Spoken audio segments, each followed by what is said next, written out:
Hello dears, welcome back to my spoken English class. അസ്സാം വലൈക്കും. അപ്പോൾ ഇന്ന് നമ്മൾ ഡിസ്കസ് ചെയ്യുന്നത് ഈസ്, ആറ്, ആം യൂസ് ചെയ്തുകൊണ്ട് എങ്ങനെ നമുക്ക് സെൻറ്റൻസ് ഈസിയായി ക്രിയേറ്റ് ചെയ്യാമെന്നാണ്. അതിനു മുമ്പ് ഒരു കാര്യം പറയാനുണ്ട്. ഒട്ടും ഇംഗ്ലീഷ് അറിയാത്തവർ ഈ ഒരു ചാനൽ ഫോളോ ചെയ്തതിന് ശേഷം നമ്മുടെ റിഷ്യസ് പാലസിലുള്ള ടെൻസസിൻ്റെ 12 പാർട്ടും ചെയ്തൊരു പ്ലേലിസ്റ്റ് ഉണ്ട്. അതിൽ കയറിയിട്ട് ടെൻസസ് കംപ്ലീറ്റ് ആയിട്ടൊന്ന് കാണുക കേട്ടോ. അത് കണ്ടു കഴിഞ്ഞാൽ ഈസി ആയിട്ട് നമുക്ക് സെൻറ്റൻസ് ക്രിയേറ്റ് ചെയ്യാനായിട്ട് പറ്റും. അപ്പോൾ നമ്മളിവിടെ പറയാൻ പോകുന്നത് നമ്മളെ ഈസ്, ആറ്, ആം എന്നാണ്.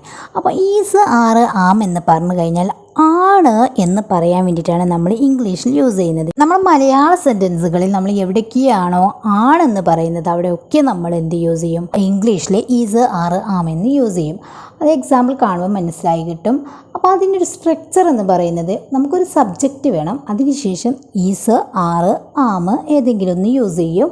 അപ്പോൾ ഈസ്, ആറ്, ആം വരുന്ന സമയത്ത് നമ്മൾ വെർബ് എപ്പോഴും ING ഫോമിലായിരിക്കണം. ഓക്കെ, അപ്പോൾ അതൊന്ന് മനസ്സിലാക്കുക, നോട്ട് ചെയ്ത് വെക്കുക.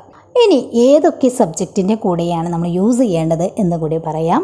ആറ് നമ്മൾ യൂസ് ചെയ്യുന്നത് പ്ലൂരൽ സബ്ജക്റ്റിൻ്റെ കൂടെയാണ്. അതായത് യു, വി, ദേ ഈ സബ്ജക്റ്റിൻ്റെ കൂടെയാണ് നമ്മൾ ആറ് യൂസ് ചെയ്യുന്നത്.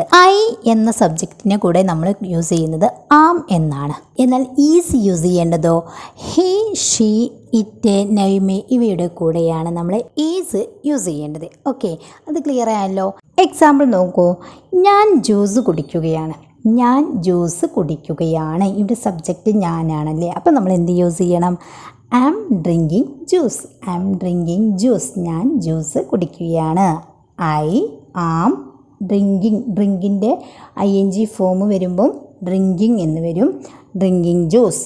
അതുപോലെ അവൻ പുസ്തകം വായിക്കുകയാണ്. ഇവിടുത്തെ സബ്ജക്റ്റ് അവനാണ്. അപ്പം he is reading the book. He is reading the book. അവൾ പ്രാർത്ഥിക്കുകയാണ്. ഇവിടെ സബ്ജക്റ്റ് അവളാണല്ലേ. അപ്പം she is praying. She is praying. അവൾ പ്രാർത്ഥിക്കുകയാണ്. നെക്സ്റ്റ്, അവർ ഡാൻസ് കളിക്കുകയാണ്. അപ്പോൾ ഓരോരോ സബ്ജക്റ്റുകളും മാറി വരുന്നത് ശ്രദ്ധിക്കണം. ഇവിടെ അവർ ഡാൻസ് കളിക്കുകയാണ്. സബ്ജക്റ്റ് എന്താണ്? അവർ എന്നാണല്ലേ. അപ്പം they are dancing. They are dancing. Subject ചേർക്കുന്നു, ശേഷം നമ്മുടെ ഏതാണോ സബ്ജക്റ്റ് അതിനനുസരിച്ചുള്ള ഓക്സിലറി വെർബ് ചേർക്കുന്നു, ശേഷം നമ്മൾ വെർബ് ING ഫോമിലിടുന്നു. ഓക്കെ, ഇനി നോക്കൂ. ഞങ്ങൾ ഉറങ്ങുകയാണ്. ഇവിടുത്തെ സബ്ജക്റ്റ് ഞങ്ങൾ എന്നാണ്. അപ്പം we are sleeping. We are sleeping. ഞങ്ങൾ ഉറങ്ങുകയാണ്. അപ്പോൾ നമ്മൾ ഈ 5 സബ്ജക്റ്റുകളും യൂസ് ചെയ്തുകൊണ്ട് നമ്മളതിനനുസരിച്ചുള്ള ഓക്സിലറി വെർബും യൂസ് ചെയ്തുകൊണ്ട് സെൻറ്റൻസ് ക്രിയേറ്റ് ചെയ്തു. അപ്പോൾ ആണ് എന്ന് പറയുന്ന ഏതൊരു സെൻറ്റൻസിൻ്റെ കൂടെയും നമ്മൾ യൂസ് ചെയ്യുന്നത് ഈസ്, ആർ, ആം ആണ്. ഏതൊക്കെ സബ്ജക്റ്റ് ആണെന്ന് മനസ്സിലാക്കി വെക്കുക. ഇനിയൊരു നെയിം ആണെങ്കിലും നമ്മൾ ഇതുപോലെ ഈസ് യൂസ് ചെയ്തുകൊണ്ട് വേണം പറയാൻ. അപ്പോൾ ഇനി നമ്മൾ ഇത് നെഗറ്റീവിൽ പറയുമ്പം എങ്ങനെ ആയിരിക്കും? ഫോർ എക്സാമ്പിൾ, ഞാൻ ജ്യൂസ് കുടിക്കുകയല്ല. പോസിറ്റീവിനെ നെഗറ്റീവിലോട്ടാക്കാൻ നമുക്ക് സിമ്പിളായിട്ട് ചെയ്യാൻ പറ്റും. എങ്ങനെയറിയോ? സബ്ജക്റ്റ് യൂസ് ചെയ്തതിന് ശേഷം നമ്മുടെ ഓക്സിലറി വെർബ്സിൻ്റെ കൂടെ ഒരു നോട്ടെന്ന് ആഡ് ചെയ്ത് കൊടുക്കുക. എങ്ങനെ? I am not drinking juice. ഞാൻ ജ്യൂസ് കുടിക്കുകയല്ല. അപ്പോൾ ഈ ആം നോട്ട് എന്നുള്ളതിന് ഷോർട്ടാക്കുമ്പം ആമിൻറ്റ് എന്ന് വരും. അപ്പോൾ എങ്ങനെ വരും? I amn't drinking juice. ഞാൻ ജ്യൂസ് കുടിക്കുകയല്ല. അതുപോലെ അവൻ പുസ്തകം വായിക്കുകയല്ല. ഇവിടെ സബ്ജക്റ്റ് അവൻ എന്നാണ്. അപ്പോൾ നമ്മുടെ ഓക്സിലറി വെർബ് അതാണ്, ഈസ് ആണ്. ഇപ്പോൾ ഈസിന് നോട്ട് ചേർക്കുമ്പോൾ ഈസ് നോട്ട് എന്ന് വരുമ്പം he is not reading the book. അവൻ പുസ്തകം വായിക്കുകയല്ല. അപ്പോൾ ഈസ് നോട്ട് എന്നുള്ളതിന് ഷോർട്ടാക്കുമ്പോൾ ഈസിൻ്റെ എന്ന് വരുമ്പം he isn't reading the book. അവൻ പുസ്തകം വായിക്കുകയല്ല. ഇനി അവൾ പ്രാർത്ഥിക്കുകയല്ല എന്നെങ്ങനെ പറയും? She isn't praying. She isn't praying. അവൾ പ്രാർത്ഥിക്കുകയല്ല. അതുപോലെ തന്നെ അവർ ഡാൻസ് കളിക്കുകയല്ല.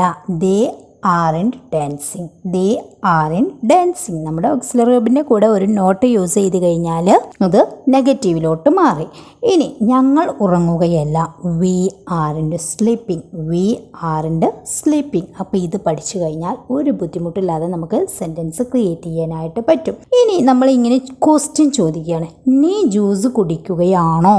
നമ്മളോട് തന്നെ പറയില്ലല്ലോ. അപ്പം നീ ജ്യൂസ് കുടിക്കുകയാണോ എങ്ങനെ ചോദിക്കും? നീ എന്നാണ് സബ്ജക്റ്റ്. യു വരുമ്പം നമ്മൾ ഓക്സിലറി വെർബ് എന്തായിരിക്കും?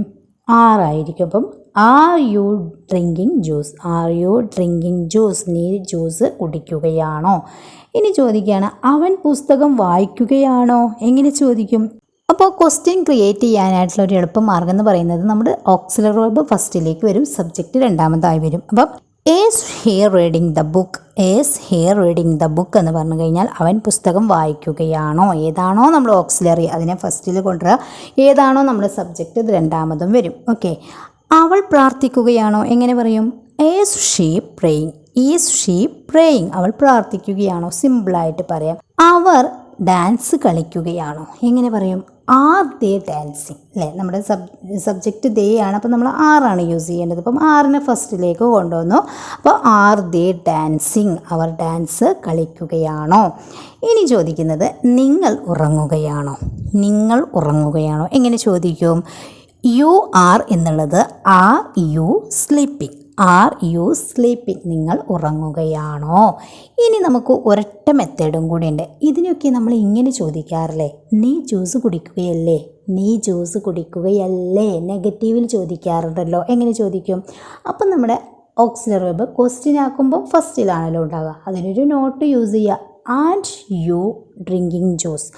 ആർ നോട്ട് എന്നാണ് പറയുന്നത്. Are not you drinking juice എന്ന് പറഞ്ഞു കഴിഞ്ഞാൽ അതിനെ ഷോർട്ടാക്കുമ്പോൾ ആൻഡ് യു ഡ്രിങ്കിങ് ജ്യൂസ്? നീ ജ്യൂസ് കുടിക്കുകയല്ലേ? അതുപോലെ അവൻ പുസ്തകം വായിക്കുകയല്ലേ? Isn't he reading the book? Isn't he reading the book? ഈസിൻ്റെ കൂടെ നമ്മളൊരു നോട്ട് യൂസ് ചെയ്തു, ക്വസ്റ്റ്യൻ ആകുമ്പോൾ ഫസ്റ്റിലേക്ക് വന്നു. ഓക്കെ. അതുപോലെ അവൾ പ്രാർത്ഥിക്കുകയല്ലേ? ഈസ്ന്റ് ഷീ പ്രേയിങ്? ഈസ്ന്റ് ഷീ